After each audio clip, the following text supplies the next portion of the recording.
Bonjour, bonjour à mes abonnés. Il y a quelque chose qui se passe et je devrais les clarifier. Et beaucoup se demandent pourquoi je suis kamite, je parle du kamitisme, je parle de l'éveil de l'Africain, et comme tout le monde le dit, et que j'utilise la Bible pour mes enseignements. Voyons voir. Nous tous savions maintenant que toutes les connaissances viennent de l'Égypte. Cela n'est plus à démontrer. Que toutes les sciences, s'il vous plaît, que toute la religion vienne de l'Égypte. Mais qu'est-ce que j'ai approuvé?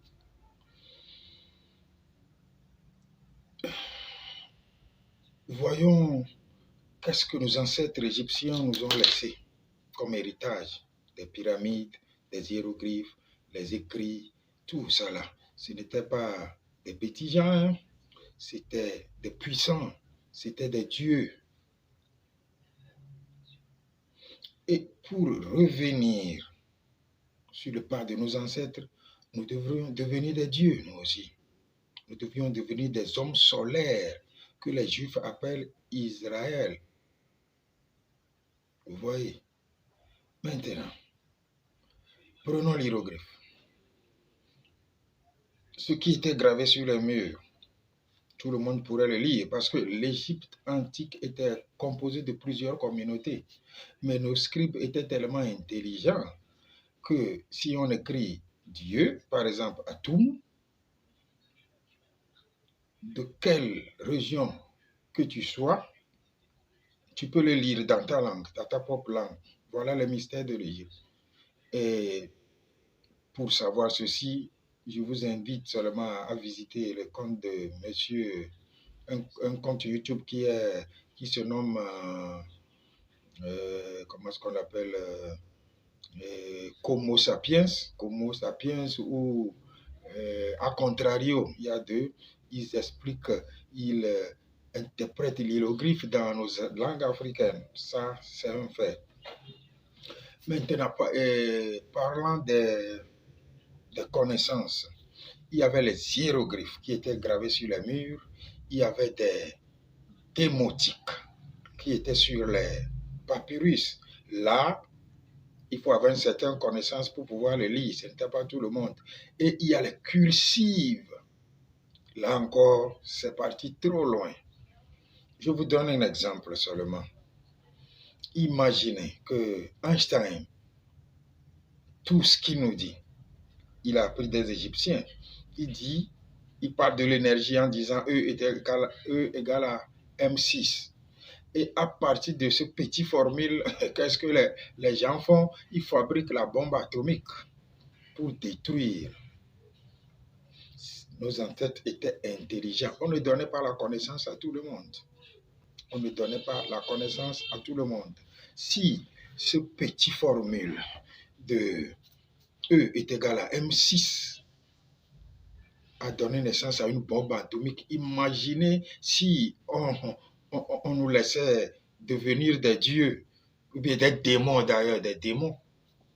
Qu'est-ce que nous pourrions faire? Nous allions détruire toute l'humanité. C'est pourquoi nos ancêtres ont caché des connaissances plus précieuses dans les écrits. En les lisant, tu ne peux pas les détecter.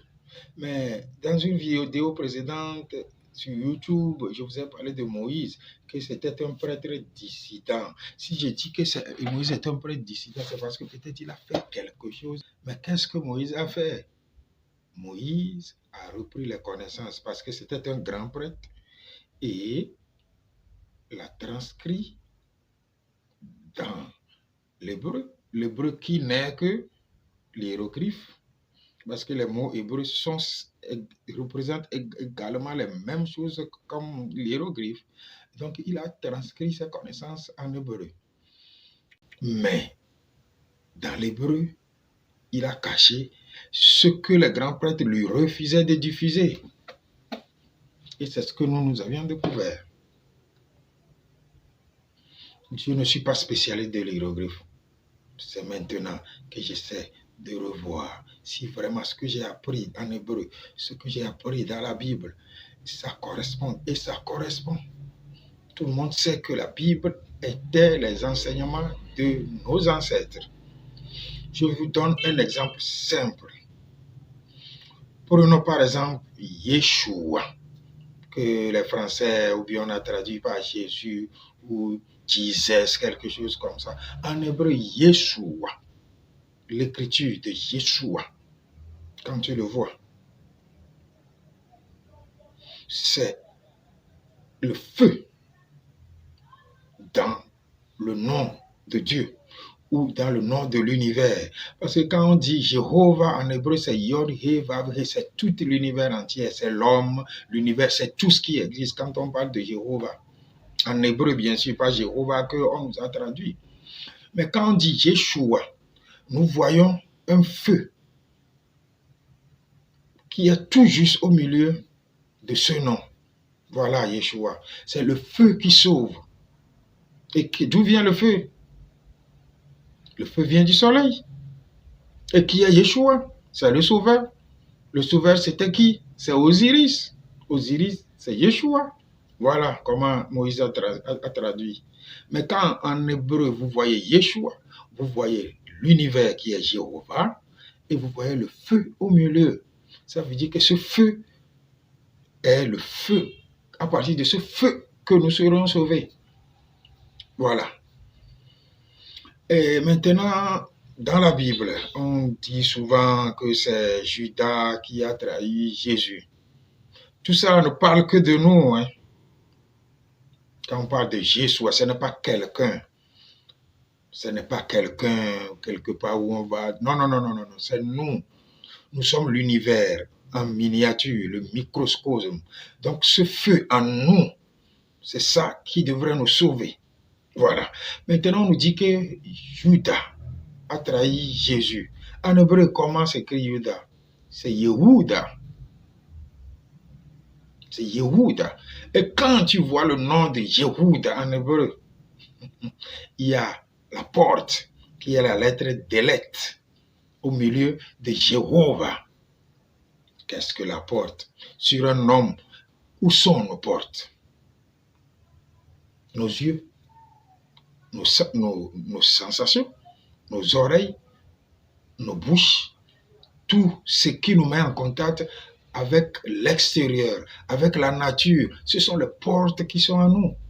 Donc ce sont ces portes qui nous mettent en contact avec la nature, qui nous trahissent. Voilà pourquoi il a dit que Judas a trahi Jésus. Il n'y a pas un Judas qui a existé. Voilà comment Moïse a caché des enseignements secrets dont on lui refusait de diffuser à la multitude dans ce qu'il a enseigné après.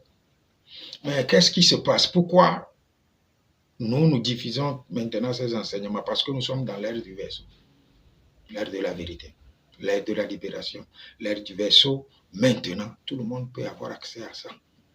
Mais c'est pas parce que tu as accès à ces enseignements que tu peux devenir un dieu ou un diable. Non, c'est limité, c'est protégé.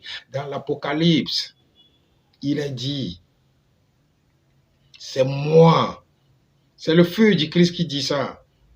C'est moi qui sonde les cœurs et les reins, et je donnerai à chacun selon son œuvre. Les cœurs, c'est nos émotions, c'est nos sensations. Comment nous nous comportons si nous sommes sérieux? Les reins, parce que dans la Bible, on ne peut pas parler des organes sexuels. On a transformé ça par les reins. Voilà la vérité. On ne peut pas dire le pénis, on ne peut pas dire la matrice, on ne peut pas dire le sexe. Donc, quand tu entends les reins, ça veut dire les organes sexuels. Donc, c'est moi qui sonde les cœurs. Comment tu te comportes? Et les reins, comment tu utilises ta puissance sexuelle? Si c'est en ordre, si c'est en équation avec la Mahat, la loi, la justice, on te lègue le pouvoir. Ce n'est pas parce que maintenant nous sommes dans l'ère des Verseaux et que les pouvoirs ou bien les secrets seront dévoilés, que on va croire qu'on pourrait avoir ces pouvoirs. Non, non, non, non, non, non, non, non. Le feu du Christ, ce Yeshua, a prévenu qu'il donne à chacun selon son œuvre et qu'il sonde les cœurs et les reins. Voilà pourquoi j'utilise la Bible. Donc, Camille, frère, ne me blâmez pas que j'utilise la Bible. Les messages des pharaons sont cachés dans la Bible. Moïse les a volés et les a mis dans la Bible. C'est pourquoi je maîtrise la Bible. Je maîtrise les alphabets hébreux. Je maîtrise certains niveaux de la Kabbale. Je maîtrise un peu l'alchimie. Donc, je peux vous dévoiler certains secrets. Mais je ne maîtrise pas l'hiéroglyphe. C'est maintenant que je suis en train de le voir, de comparer. Parce que scientifiquement, ou bien un scientifique doit avoir les faits. Débombari Mbok sur la chaîne A Contrario. Et un certain monsieur, j'oublie son nom, mais sa chaîne c'est Homo Sapiens. Allez visiter, vous verrez le mystère de l'hiéroglyphe. C'est ce mystère que j'avais découvert dans la langue hébraïque. Ce sont des mots, pas la langue, mais dans les lettres hébraïques. C'est pourquoi on appelle les alphabets hébraïques la parole de Dieu. Moïse n'a pas appelé le Torah ou le Talmud, où il s'est écrit la parole de Dieu. Ce sont les lettres, ce sont ces 22 lettres qui sont la parole de Dieu. Comme en Égypte, on appelait les hiéroglyphes la parole de Dieu. Ce sont les hiéroglyphes qui sont les paroles de Dieu. Ce ne sont pas ce qu'on a écrit. Si on prend l'hiéroglyphe pour écrire quelque chose, c'est pas ce qu'on a écrit qui est la parole de Dieu. Parce que quand tu lis Atum, par exemple le nom de Dieu, Atum, tu diras Dieu. Mais quand tu connais les éléments utilisés pour écrire Atum, quand tu connais l'alchimie de la Kabbale égyptienne, tu sauras pourquoi on a appelé Dieu Atum et comment utiliser le mot Atum. Voilà ce que je fais en hébreu. Donc, mes chers abonnés, permettez-moi de continuer avec la Bible.